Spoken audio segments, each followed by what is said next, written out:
Good morning, friends, and welcome to the pre-market view. US markets were off their highs, but still managed to close with positive gains as the earnings season is progressing well, as 73% of the companies have actually beat the estimates. And some of the companies which announced the numbers like Starbucks, Verizon, and Amazon, the numbers were slightly better than market expectations at the bottom line level, which definitely helped the sentiment. And also in terms of data points, the jobless claims actually fell by 16,000 units, which is definitely a bit of a positive for the US economy. European markets were marginally higher, excepting some of the peripheral markets, and the UK GDP, which came in at about 0.3% growth for this quarter, definitely was much better than the market expectations of 0.1%, and they have in fact avoided a triple digit kind of a fall in their GDP, which is definitely a bit of a relief for the European markets. And when we look at the Asian markets today morning, Hang Seng is up almost about 1%.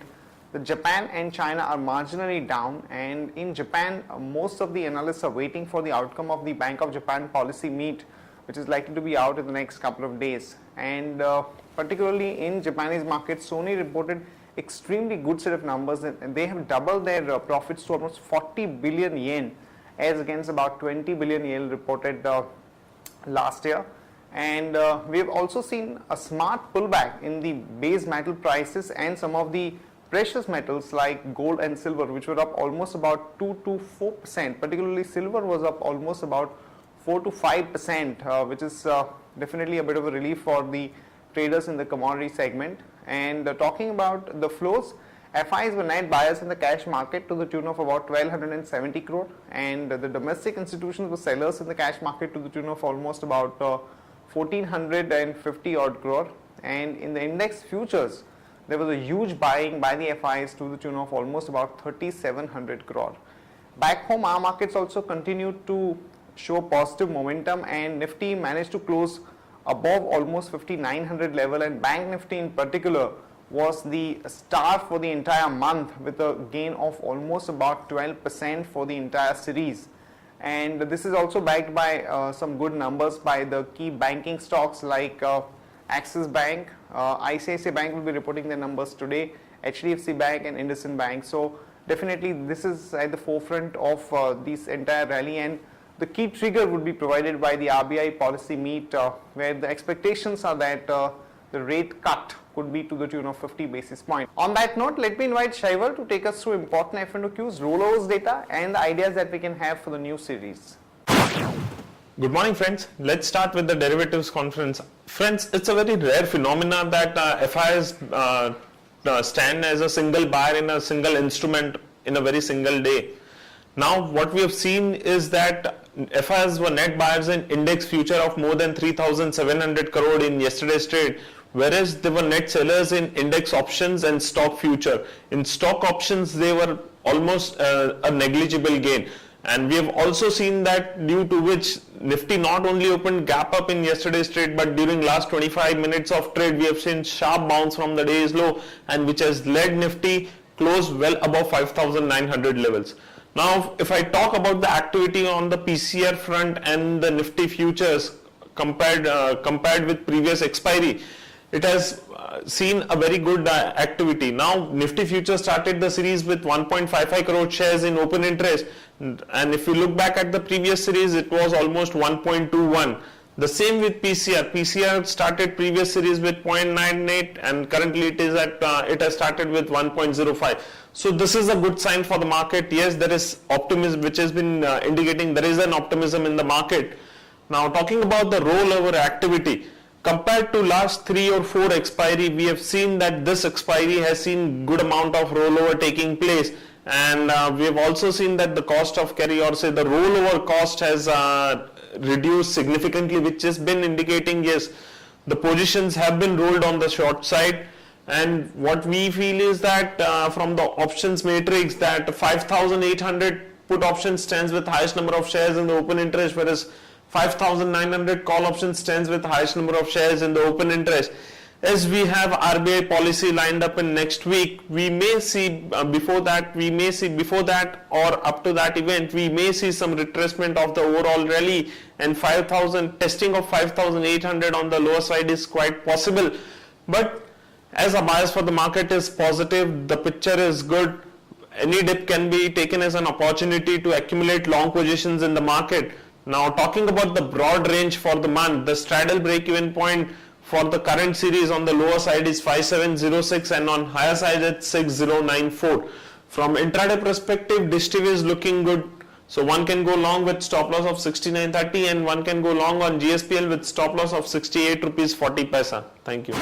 Here are the important news and events that we are tracking today. First of all, the major companies which are going to be announcing the numbers. ICICI Bank, we are looking at a net profit of 2290 crore. Most of the private sector banks have been reporting extremely good set of numbers, and even ICICI Bank over the last about 4 to 5 quarters has been reporting a growth of more than 20%.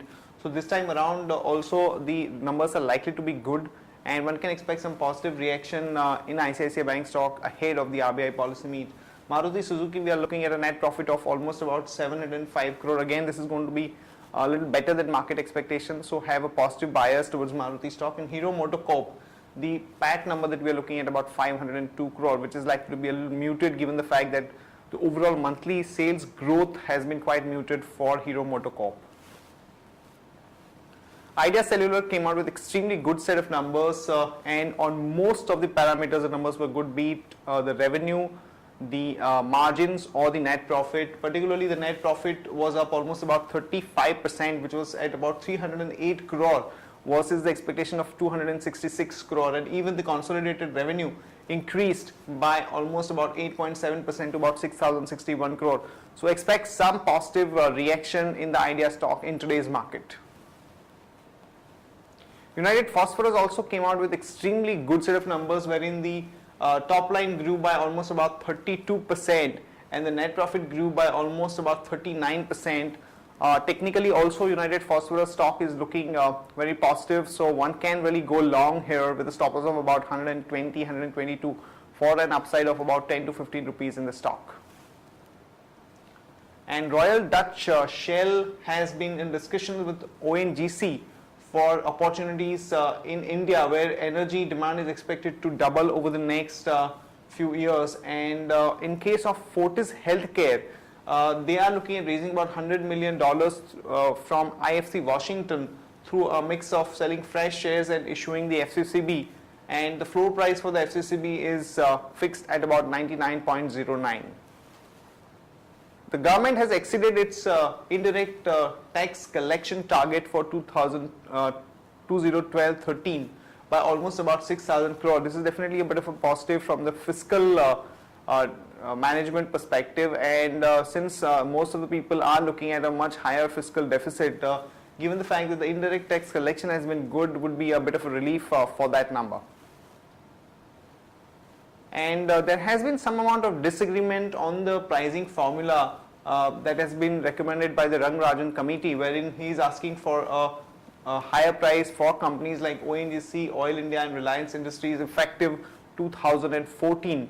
And most of these ministries have opposed the pricing of almost about 8.8 to 8.5 kind of MMBTU, which would definitely be a bit of a negative for some of these companies like ONGC, Oil India and Reliance, because the market is factoring in a much higher price realization for the gas from next year onwards. Petronet LNG, some positive news as the company has signed an initial pact with Houston-based United LNG for 4 million tons of liquefied natural gas per annum for 20 years beginning 2018. So one can go long on Petronet LNG with a stop loss of 133 and a target of about 140 to about 143. NIIT Technologies, some positive news as the company has announced that it has signed a multi-year contract worth about 344 crore with Airport Authority of India. So one can go long on NIIT Tech with a stop loss of 266 and a target of about 279 to about 285. Hykel, some positive news again as the company has got the approval from the US FDA for one of the products for its Bharuch plant. So one can go long on Hykel with a stop loss of 389 and a target of about 409 to about 417. That's it from all of us, friends. Have a great weekend ahead and see you on Monday morning.